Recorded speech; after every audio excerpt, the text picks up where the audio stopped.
Donc dans cette vidéo, je me serais énervée, je me serais amusée, mais en tout cas j'espère quand même que ça vous a un petit peu peut-être ouvert les yeux ou en tout cas fait comprendre des choses. Vous êtes la clé de votre réussite, personne d'autre.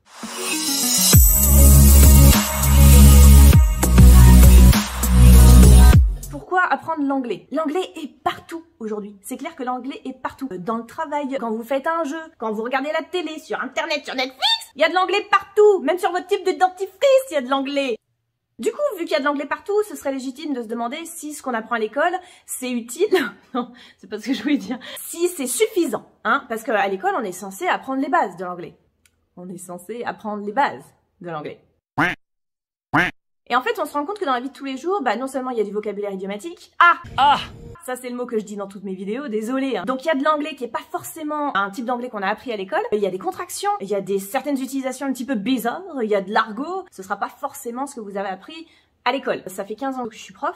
Ouais, ça fait 15 ans bientôt, hein. Merci les filtres, merci les anti-cernes, merci les antirides. Si je n'ai pas voulu travailler dans une école, j'ai mon master, j'ai tout ça, mais j'ai pas eu envie, c'est parce que voilà, j'avais envie d'être assez libre dans ma pédagogie et dans ma méthodologie. J'ai déjà travaillé dans un collège parce que j'ai déjà fait des remplacements, je suis contente de pas y bosser, mais c'est pas contre les gamins. Mais du tout, au contraire, ça s'est toujours bien passé avec mes élèves. Pareil pour la fac. La fac, j'ai travaillé 5 ans et demi, c'était volontaire, on m'avait dit t'es libre de ton programme, et c'était le cas. Par contre, du coup, l'anglais qu'on apprend à l'école, il faut le contextualiser après dans la vie de tous les jours. Donc si vous dites par exemple bon j'y vais et que vous sortez ce que vous avez appris I'm going now, oui vous allez pouvoir l'entendre ce truc là, mais dans la plupart des cas vous allez trouver d'autres expressions. I'm off now, bon j'y vais par exemple. Du coup les livres d'anglais, des livres d'anglais il y en a des centaines qui sortent sur le marché chaque semaine. Il y en a des très bien. Très peu.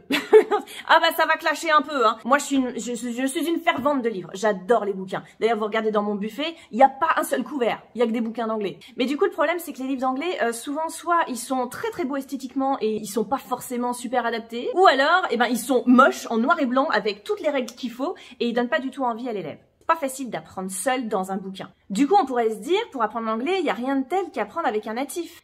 Ça dépend du natif. Comme je vous dirais, ça dépend de n'importe quel prof, tout simplement. C'est juste qu'un natif ne va pas forcément vous apporter, on va dire, les explications pour que vous sachiez parler l'anglais comme il faut. Donc, cours avec un natif, c'est génial. Au niveau de l'expression orale, c'est top, le vocabulaire. Oh là, il n'y a pas plus idiomatique. L'accent, la richesse aussi culturelle, c'est excellent. Il n'y a pas de problème. Je critique pas les natifs, au contraire. Mais pour en avoir eu comme collègues, ils savent pas forcément les soucis que les Français peuvent rencontrer.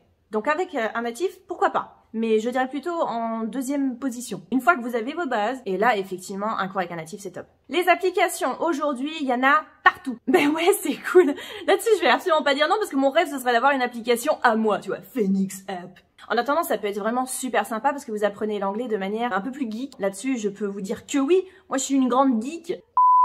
Et c'est d'ailleurs pour ça que j'ai créé mon compte Instagram de cours. Tous les jours, je poste des vignettes vidéo-éducatives pour vous apprendre des trucs aussi bien au niveau du vocabulaire, au niveau de la prononciation, des micro-règles de grammaire. Bon, je dis pas trop le mot, ça fait peur. Mais je suis sûre que vous pouvez apprécier ça. Donc n'hésitez pas à vous abonner, c'est gratuit.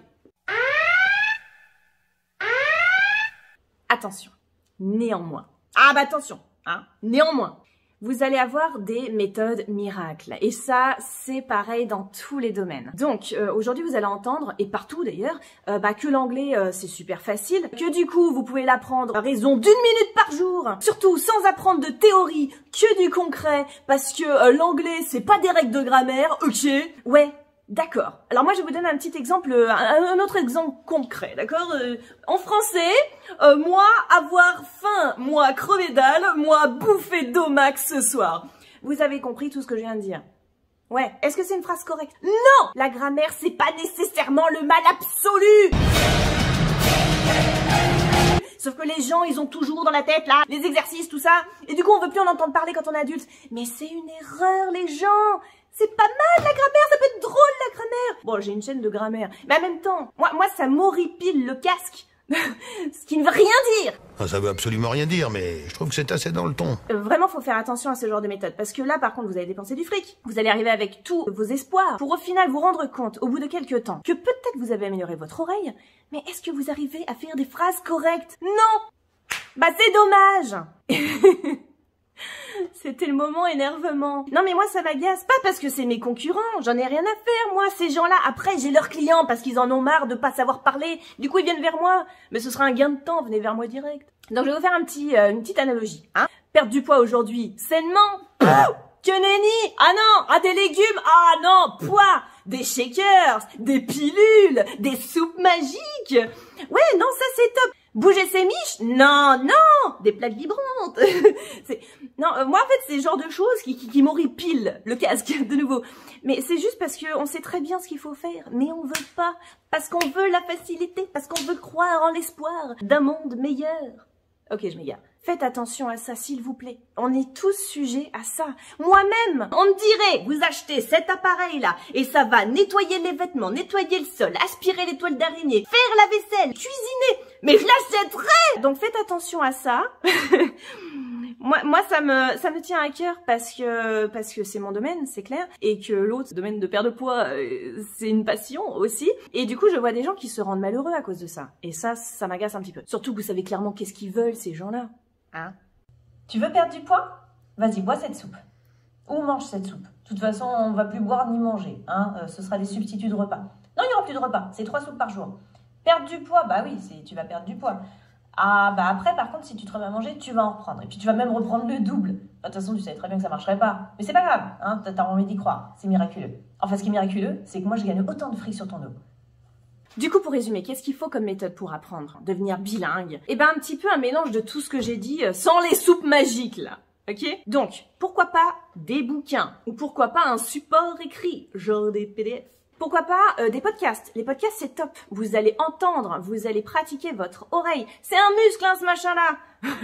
Là, je vais avoir tous les profs de bio qui vont dire « c'est pas un muscle ». Il faut utiliser tous ses sens, d'accord? Donc, la mémoire visuelle, faudra lire. Et puis comprendre aussi, parce que c'est grâce à ça qu'on assimile bien. Au niveau du son, pareil. Répéter aussi pour essayer de bien prononcer. La prononciation, c'est essentiel. On va vous dire en Amérique que l'accent français, c'est super cute. Bah ouais, c'est cute. Mais jusqu'au moment où ils comprennent rien à ce que vous racontez. Donc il faut pas avoir peur des bases non plus. Avoir peur des quelques règles de grammaire de base pour pouvoir s'exprimer convenablement. Faut être lucide, faut être réfléchi et faut savoir que les plus belles choses dans la vie, bah c'est à coup de travail en fait, mais pas forcément négatif.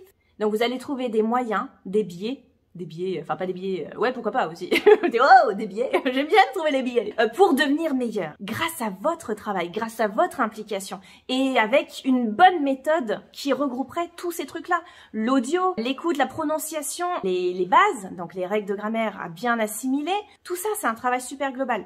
Du coup quand vous choisissez votre formation, essayez de regarder un petit peu tout ce que je vous ai dit là, et pas seulement le tarif. Alors oui parce qu'on n'en a pas encore parlé de ça, ah bah y a rien qui est gratuit, si!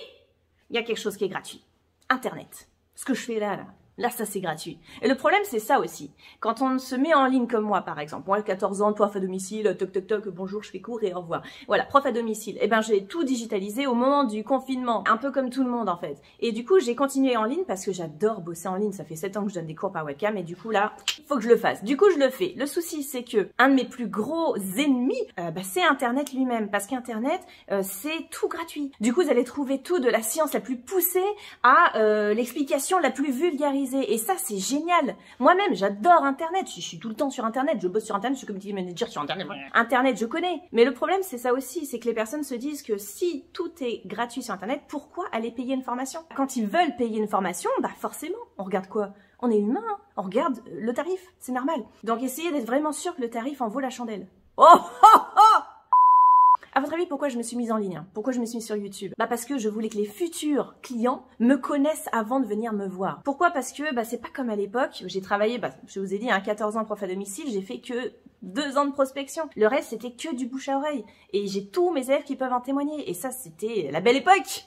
C'était magique. Sur Internet, c'est pas tout à fait pareil. Donc, j'ai des témoignages sur mon site. Mais par contre, du coup, pour faire sa pub sur Internet, c'est une cata pour des personnes qui sont comme moi, par exemple. Du coup, je me suis dit, je vais créer une chaîne YouTube. Parce qu'au moins, comme ça, déjà, tous mes élèves vont pouvoir faire des révisions avec moi. Donc, mes élèves actuels, hein, je parle. Et en plus de ça, si je peux en affecter, en toucher d'autres, en affecter, pas en infecter. D'autres, pourquoi pas. Et c'est surtout que si ces personnes-là se disent, punaise, j'aime bien sa pédagogie, avec elle je comprends bien, en plus elle a de l'humour ou pas. J'ai envie que les gens me connaissent, connaissent ma façon d'expliquer. Sache aussi que je suis professionnelle, hein, c'est pas un truc, ouais, demain j'ai envie d'être prof d'anglais, dans 3 jours je suis aviateur.